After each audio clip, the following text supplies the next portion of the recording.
The Mac Mini is a very special piece of hardware because it's one of the most affordable ways to get Apple's Mac operating system, and because it lets you pair macOS with the monitor of your choice. In my case, it's an ultra-wide 4K BenQ monitor, but you can pair virtually any monitor you want with it as long as you have the right connector. The Mini also has a very minimal footprint and looks pretty darn sleek sitting on a desk thanks to its aluminum enclosure. Hey, what's up guys, BoHD here, and in this video I'm going to share with you my updated thoughts on the M1 Mac Mini after using it for a handful of months now as my main computer, and then give you a tour of what is on my desk with links to everything that I mentioned down below in the description. Before we get started, I want to take a quick moment to thank our sponsor for this video, FlexiSpot. As important as the Mac Mini is in powering this setup and making everything possible, a desk setup wouldn't be a desk setup without a desk.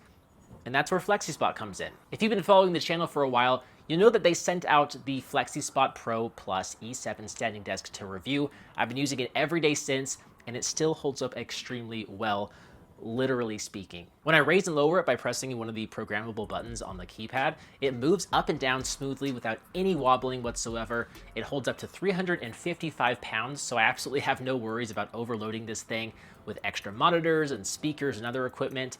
Right now, they have a Black Friday sale with some of the biggest discounts of the year. You can get the E7 starting at just $419 with free shipping. If you don't need quite as much power, you can go with the E5 standing desk, which is still a very solid option, and it retails for only $329 with the sale.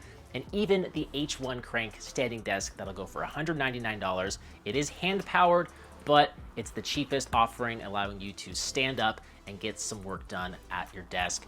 Also, if you're in the market for a new premium office chair, they have the OC14 Chair Pro that'll be $130 off, which I've also been using since day one, since it arrived, and I really like it. I really think it's actually helped my posture a lot.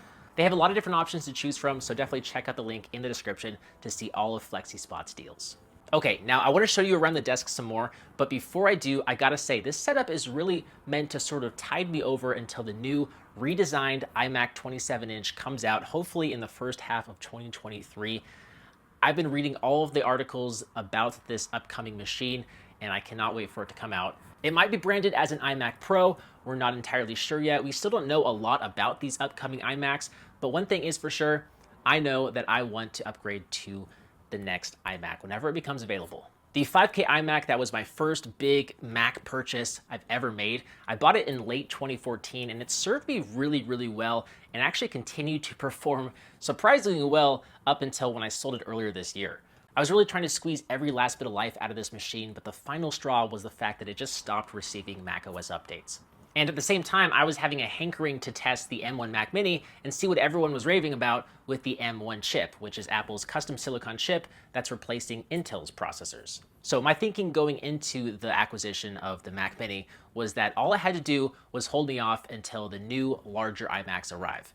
And flash forward several months, and it's doing a pretty decent job giving all that I put it through. So I went with the base model Mini, which comes with the M1 chip. It comes with 8 gigabytes of RAM and 256 gigabytes of internal storage. That's compared to my 5K iMac, which had a 4 gigahertz quad-core Intel Core i7 CPU with 32 gigabytes of RAM and 4 gigabytes discrete AMD Radeon R9 graphics. And what's kind of insane is that when I ran the Geekbench scores when I first got the Mac Mini, they were about twice as much as the single-core scores for the iMac. Despite the extra RAM, despite the Intel Core i7 processor and discrete graphics, they were twice as fast. And when I first started using it, the Mac Mini certainly felt twice as fast or nearly twice as fast. It opened up apps quickly, it downloaded and installed them quickly. I was even able to edit 4K video in Final Cut Pro with fairly smooth playback. It's not buttery smooth, but it's certainly capable, as all the videos that you've seen in the past few months have been edited using this computer. But what I quickly found out is that the Mac Mini really, really struggles when running multiple apps at once and bouncing back and forth between them. I lost count of how many times that I've had Spotify, of all apps, just lag, skip, and distort audio, something that should never happen.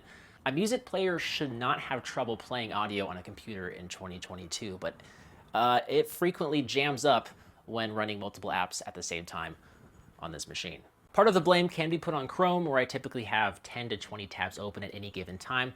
I would have more, but this computer really struggles running Chrome, and I pretty much have to close out Chrome entirely when rendering or exporting a Final Cut Pro video because the base model Mac Pro or Mac Mini simply reaches its limits. A browser that has been a bit more forgiving with performance and certainly more aesthetically pleasing is the Arc browser. The only problem is it takes some time to get used to, so I haven't really fully been able to convert from Chrome just yet. But if you have a Mac, I highly recommend you give it a try. It's not a sponsor. It just tries to sort of rethink the web browser with some clever new features. And actually, Chrome users shouldn't feel too astray using it, as it technically runs the same underlying engine as Chrome, and the developer actually spent 16 years building Chrome and Chrome OS. So there's definitely some similarities. Instead of a row of tabs, there's a sidebar with a bunch of bookmarks, tools, and apps, everything you might need if you live your life in a browser like I do. One of my favorite elements, though, is the personalization. You can change the color and transparency of the sidebar and the color of the border that goes around the browser. There's also a split view functionality, which opens up to 4 pages side by side with vertical splitting coming soon. I'm actually thinking of making a whole separate video about this browser because I just enjoy it so much, and it'll give me more time to kind of play with it and talk about some of the features. But I wanted to share it with you all now because it makes the Mac Mini desk setup look all the better, and students can actually sign up and get access to the browser now. Otherwise, there is a wait list, so keep that in mind. Sign up now if you're at all interested. With that said, let's go ahead and talk about some of the other things that are on my desk. So right now I'm using the Logitech MX Master 3 wireless mouse. I love it. I love how I can switch between using it with my Mac Mini or my MacBook Pro, just with the switches on the bottom. It's comfortable, it tracks well, and I love how I can program all the little buttons and knobs and sliders. It's sitting on top of a leather mouse pad from Grovemade that is, I think, a work of art. We have the Matthias wireless aluminum keyboard that also works well. It was pretty much the only space gray Mac keyboard available at the time of when I got it, until Apple decided to release their own, of course, with the iMac Pro. We have an IKEA Sinnerlig table lamp that's sadly no longer available at IKEA stores. Sinnerlig is a collection from IKEA that is probably my all-time favorite because I just love the look and feel of cork, which is a staple in this line.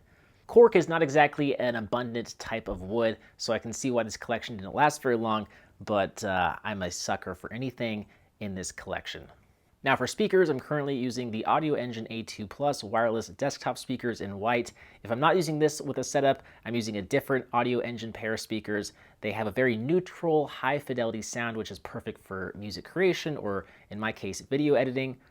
On top of the BenQ monitor that I mentioned earlier is the Logitech Brio 4K webcam, and this little webcam is seriously an underrated piece of tech that's probably my most recent acquisition. It's a webcam that shoots in 4K, but that's not exactly why I like it. I like it because it uses some AI smarts to automatically adjust exposure based off of lighting conditions. So you can use it in a dimly lit room and still appear super well lit and crystal clear. I can just open up the blinds in the one window I have in my studio, and that's plenty of light I need for this webcam. It is pretty expensive. That's definitely the biggest con, but it's, I would say, the undisputed webcam champ, and will make Apple's webcams just look like garbage or steaming hot potatoes. In addition to the webcam, I have the BenQ ScreenBar Halo, which will illuminate my desk when I'm working on schoolwork or filming a video. It comes with this wireless hockey puck control panel that lets you cycle between different lighting modes and settings. You can turn the knob to control the brightness. It's actually pretty useful for those who basically live at their desk like I do.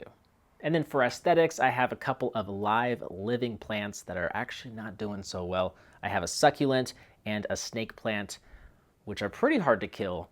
There are some fake ivy vines obscuring my storage rack to the left, and a Peter Kitchell art print behind everything. All right, so that's pretty much the gist of it. That is my Mac Mini desk setup that is keeping me in business in 2022. Once again, it's holding me off until the new iMacs arrive, whenever that day is, hopefully very soon.